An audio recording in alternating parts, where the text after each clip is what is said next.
Hi, hello எல்லாரும் எப்படி இருக்கீங்க? ரொம்ப நாளாச்சு வாய்ஸ் ஓவர் குடுத்து. டுடே நம்ம வீட்டு லஞ்ச் ரெசிபி என்ன அப்படிங்கிறது பார்க்கலாமா? காலையில பிரேக்ஃபாஸ்ட்டுக்கு மிளகு பொங்கலும், முருங்கைக்காய் சாம்பார் பண்ணியிருந்தேன். முருங்கைக்காய் சாம்பார் வந்து கொஞ்சம் கூடுதலாவே பண்ணியிருந்தேன். மதியம் லஞ்சுக்கும் சேர்த்தியே வச்சுக்கலாம் அப்படின்னிட்டு. பிரேக்ஃபாஸ்ட் முடிச்சு ஒரு 11 மணி அளவுல ஜூஸு, மோர் இது மாதிரி ஏதாவது சாப்பிட்டுறாங்க. வெயில் அந்த அளவுக்கு அதிகமா இருக்கு. ஸோ லஞ்ச் யாரும் சரியா சாப்பிட்றதில்ல. அதுக்காகவே சாம்பார் கொஞ்சம் கூடுதலா பண்ணியிருந்தேன்.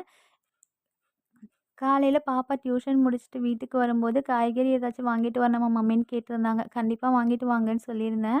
அரைக்கீரையும், கத்திரிக்காயும் வாங்கிட்டு வர சொல்லியிருந்தேன். கொஞ்சம் போல கத்திரிக்காய வந்து தொக்கு மாதிரி பண்ணிட்டு, அரைக்கீரைய வந்து பொரியல் பண்ணிட்டேன். இது கூடவே கொஞ்சம் போல மிளகு ரசம் பண்ணிட்டேன்.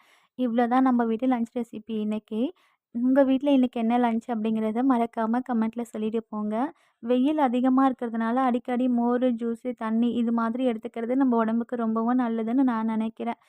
கடைசியா இந்த கத்திரிக்காய் தொக்கு பத்தி சொல்லணும்னு நெனச்சிட்டு இருந்தேன். ரொம்ப சிம்பிளாவும் இருந்தது. டேஸ்ட்டும் ரொம்ப சூப்பரா இருந்தது. தக்காளி மட்டும் கொஞ்சம் பேஸ்ட்டு போல அரைச்சுட்டு பண்ணோம்னா, நமக்கு கிரேவி கொஞ்சம் திக்கா கிடைக்கும். ஃபைனலா கொஞ்சம் சோம்பு தூள் மட்டும் ஆட் பண்ணிங்கன்னா, இன்னும் டேஸ்ட்டும் ரொம்ப சூப்பரா இருக்கும். நாளைக்கு ஒரு வீடியோல பார்க்கலாம். பாய்.